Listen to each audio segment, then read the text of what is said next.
sun was shining in my bedroom, and I'd be embroidering arrows on stockings. Now this is, they had this style, 1921. This style, you know, they were having arrows on stockings. You don't know, I don't think you ever saw those stockings. They were just like a tree. There was a stem, and then like a stem was going up, and then they make an arrow. It was beautiful, they were beautiful. I used to make those, I used to have a plastic egg, white egg in the silk stocking, stretched like this. With the silk I had to embroider. Make the stem first, one side here, and then go up in the middle with the stem. Sometimes we had to make 2 colors. There used to be two stitches of each.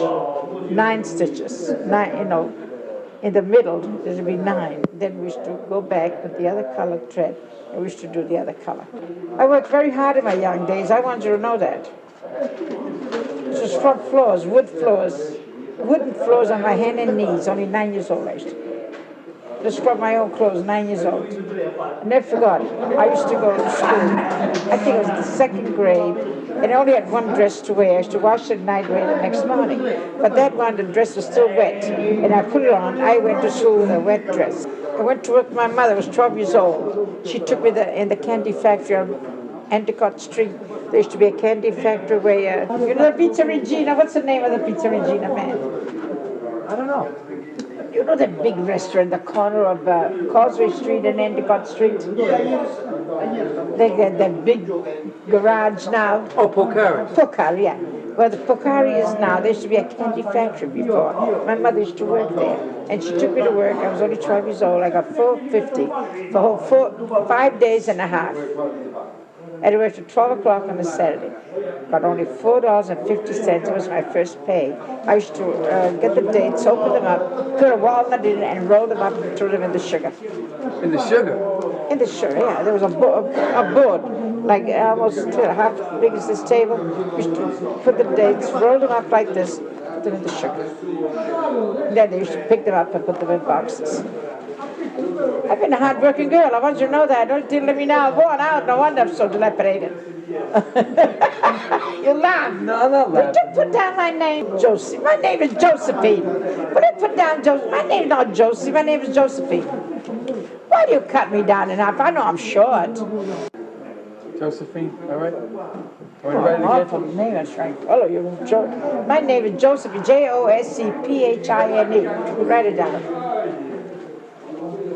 J-O-S. Josephine. You're going to get another paper for the body. That looks terrible. Well, no, I'm just making a note of it. Oh. All right. I'm going to tell Joseph I was the first one on the top. All right. Okay, that's fine. Let me get out of here. Okay. Non ne tengo più. Io non tengo niente. Ma io non tengo niente. Non tengo soldi. No, non ne tengo. Camera a me. No, mamma mia, che musica. Fammi sentire. Senta bella musica italiana, napoletana. Canzone napoletana, bella.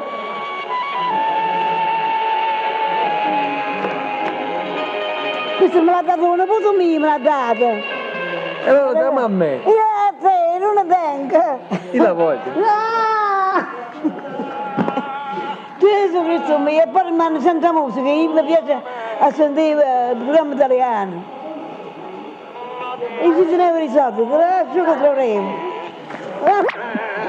E mi si può. Io? Era mangiatore. E la mangiatura. Va bene, va bene. Guarda, sono bella la musica napoletana. Napoli, Napoli, ciao. E canzone la nostalgia. Torino. Mi trovo qua per tutti i casi. In Bessatella. Caffè Pompei. Hanno la setta. I have only one pair of shoes, 2 sisters. One pair of shoes. No, tell from the beginning. You had 14 people in the family. I have 7 sisters and 7 brothers. Only every 2 girls have a pair of shoes. Go to church Sunday, My sister come back and give it to me the shoes. I go to church. I go to mass. And when I come back, I take it out, I clean up the shoes, I put them away. I can't use in the farm, because I have only one pair of shoes. My father cannot support all the people. You have to work in the farm for eat, not for the good time. So you couldn't go to church until your sister came back? Well, my sister come back, I go to church. Give me the shoes and I go to the church. See, my sister no come back, I cannot go to church. A lot of time I lost my mess. Because my sister, she started talking with the girlfriend, she don't come home early. I can't go to church because the mess already done. I'm crying like a baby. And my mother, she say, what are you crying for? What are you crying for? I want to go to church. Why next Sunday? No worry about. The priest don't give no piece of bread. Yeah. Not give a piece of bread. What do you cry for? You cry, I lose a piece of bread? You go next Sunday. When my sister come back, my mother no say nothing to her. I said, why don't you get it? Why don't you spend? Oh, no. Leave it there. Goodbye. See? Now the people say, Maria, got the money, make the money. I make a sacrifice for the money. In Italy, over here too. You know what I mean? As you see, when I work in the farm, on my head, I take almost 300 pounds. I carry the stuff. On your head? On my head. What do you work on? In the shoulder? Yeah. And no shoes, no chocolate, nothing. Just to take a work like this. Please. When I marry, my husband treated me just like a queen. Because my husband was in America. He have lots of money. He buy the big farm. He treated me like a queen when I married. But when I was in my mother's house, I was a slave. Because my mother had too much kids. You know what I mean? And the property, I was enough. But not enough I can treat you like a queen.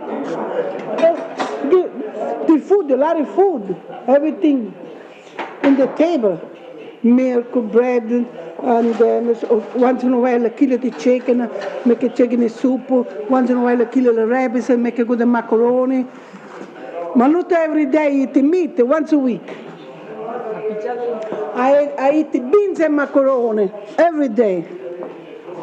And you came here when you were 14, right? When? No. Over here? 18 years old when I come over here. 18 years old.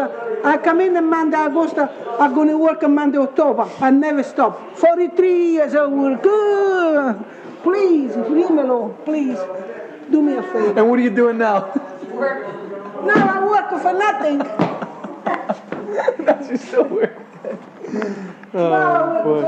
What'd your father do, Mary? Work in the farm? Work in the farm.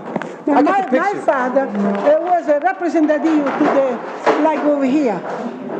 In all the time, I talk to the city hall, my father. My mother was a judgeess to all the children.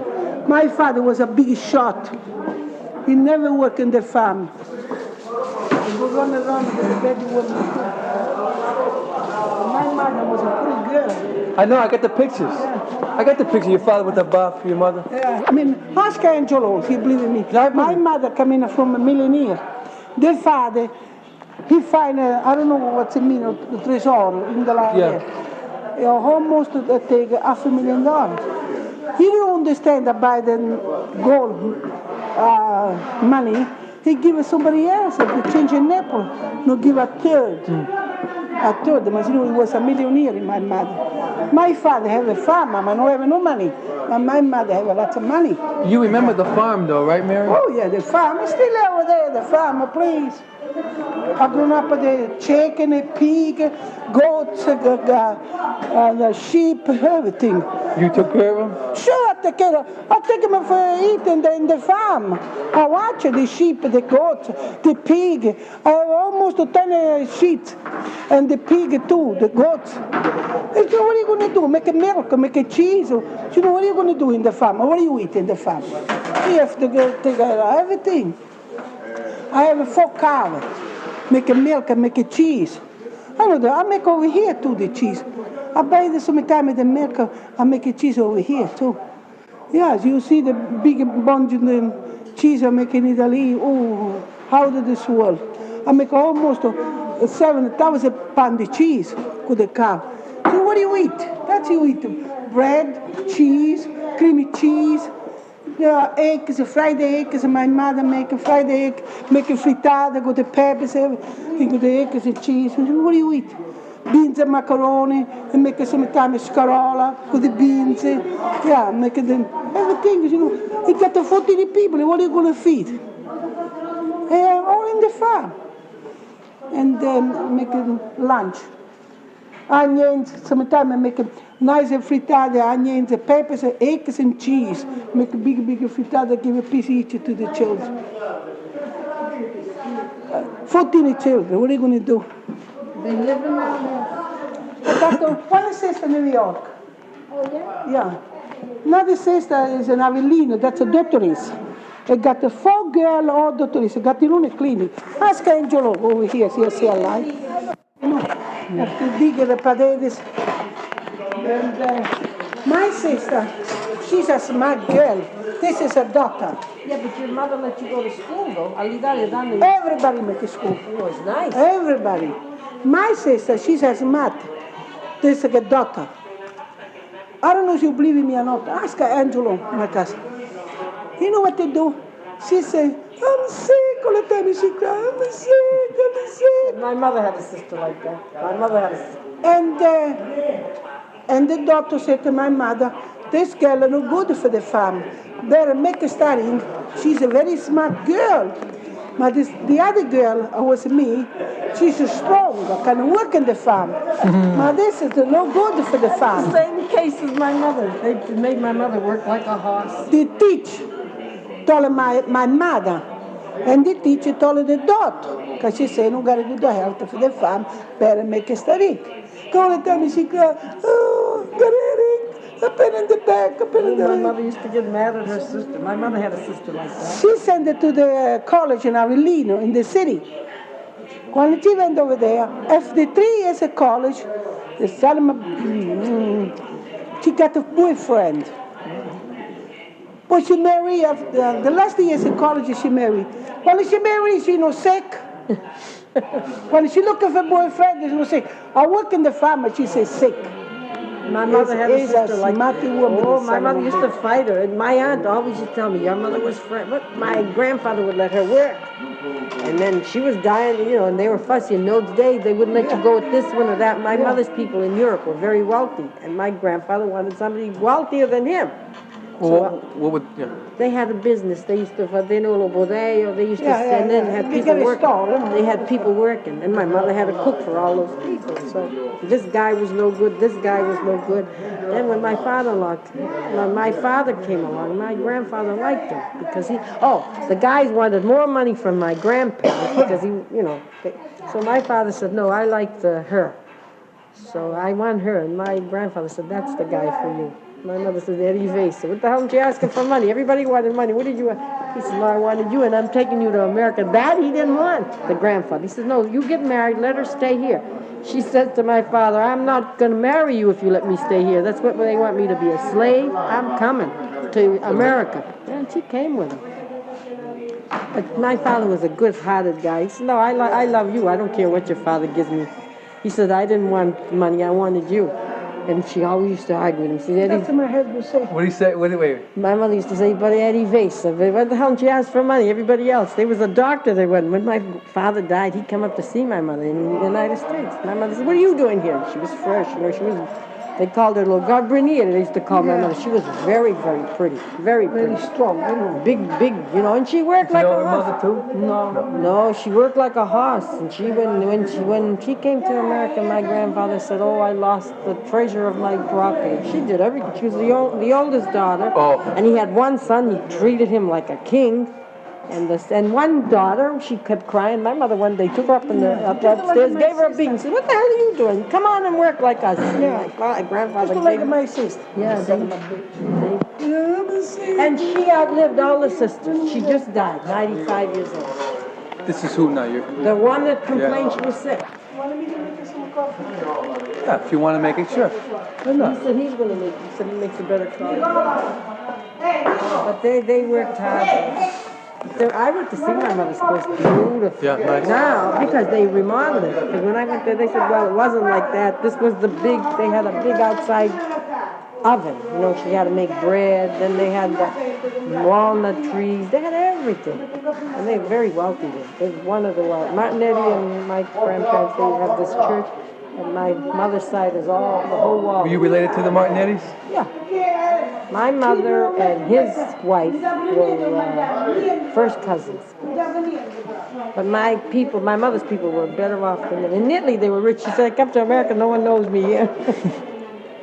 They were very wealthy people in Italy. Well, see, they had the... So why'd they come here then? Well, my mother came because she worked so hard. She wanted to get away from her father. Oh. He made her work. And he wouldn't send her to college or school because he said, you go to school, you meet a fellow, and you get married. See? And she was about 25 years old when she got married. And that's old in those days. And then she came here when she had my sister and my oldest brother. My grandfather said, send the kids here. She says, never. Wherever I go, I keep my kids. She took them once, though. Yeah. But her story is nice. Now I married my father-in-law and my mother were the same thing. My father-in-law used to tell me, your mother was beautiful. The guys were crazy about her. She used to wear her hair, you know, the old-fashioned. And every Do I time have a picture of her? I haven't got one when she was young. I No? haven't got one when she was young. I don't know what happened. We had them, but I don't know. Yeah. See, I got. I'd She looked, not me. They say I look like her, but she was pretty. Even now, I have a one about. You gotta find me that picture. I find. This is my phone. And you had to work 10 hours a day. Is that what you were doing? Well, you got to, Tony. What are you going to do? You were a bricklayer? Yeah. So what are you going to do? Oh, you take it, or they send you home. Like in today, you can go to the collect the money. That time was you couldn't go collect. It was nothing. If you were loaf, you had nothing. That was it. All right, when you came here, you were 16, right? Mm. You went right to work? Oh, yeah. In Boston or? In Boston. Yeah. I worked in Boston for 6-7 months. Then I went to work on construction. See, and we never used to stay in one spot all the time. We used to go in Vermont, New Bedford, Rhode Island, oh, we used to go all around, you know. We used to go all around. And how did you get the job? Well, you get the job easy. Well, you get the job. How? Do you know somebody? Oh, yeah, sure. Sure. Oh, yeah. I was a foreman for 9 years, too, you know, in construction. Then I quit. Yeah. We went to Hyde Park High School. We stood over there 18 months. You built that? Mm-hmm. Sure. You built the Hyde Park? Hyde Park High School. Oh yeah, what else? What other projects did you work on? Did you work on the Callahan Tunnel? Then we worked at the Woodland Hospital, one on top of the hill. We done that there. Then we done the school in Rosendale, the high school in Rosendale. We done it quite a bit. And you laid all those bricks yourself? Yeah, you supervised the whole thing? Yeah. How many guys do you have working for you? In Hyde Park, I must have them 75 or 80. And you were in charge? Yeah, and I was young then. Because this is in 1927. Yeah. See, the contractor came from the same town I come from Italy. See? Yeah. And he blew all the money he made over there. Because he was stupid. You see, sometimes a guy he gets richer, you can't talk to them no more. Yeah. See? That's what happened to him. He went broke after that. Right? See, when he got the job of Nichols was the mayor. He was a Republican. Then we were building the high school. We almost all through. We had the election and Kelly come in. So when Kelly come in, he wanted the money. He says, "Hey, you've done the job. You have to give me something." I said, "What did you didn't give me the job." I told the contractor. I says, "Look, he wants $25,000. Give it him." Hey, Well, you have to. What are you going to do? That's what's going on, you know. What do you think? So I says, "Give it him." He didn't want to give it him. So he had to get a lawyer. It cost him $60,000 to get a lawyer. Mansfield, I don't know if you ever noticed it, but this was before your time. I'm sure. So the stupid, he had got a lawyer $60,000, he lost the case, he went broke. And he couldn't even get jobs anymore. See? See, politics is that's a good job, but that's dirty. Because if you don't fit, you're out. I don't want to put you anymore. You're not bothering me. You know? No, you were talking history. Your history. Yeah, see the. And what year did you come over here? 1916, you said to me? Yeah. Right during, in the middle of World War I? No, right after the World War. On the boat. I came in 1919. You remember the boat? Oh yeah, Madonna, I mean, French line. We took 28 days to get here. Wow. Eh? Yeah. Must have been tough, no, on the boat? Well, it was tough. It was tough. Yeah. We stopped for Portugal, I think we stopped for 3 days, yeah. Still had 3 days. And then we kept going again. Yeah. Well, you look like you worked a hard life, though. You had a hard life. Oh, I'll tell you the truth. Yeah, I worked hard, yes. But if I had to take a good time, Tony, I don't left nothing back. I took it. I didn't care. Right. Even now, right? You go to Italy every year? Of course. What the hell do I care? See, now I don't give a damn anymore anyway.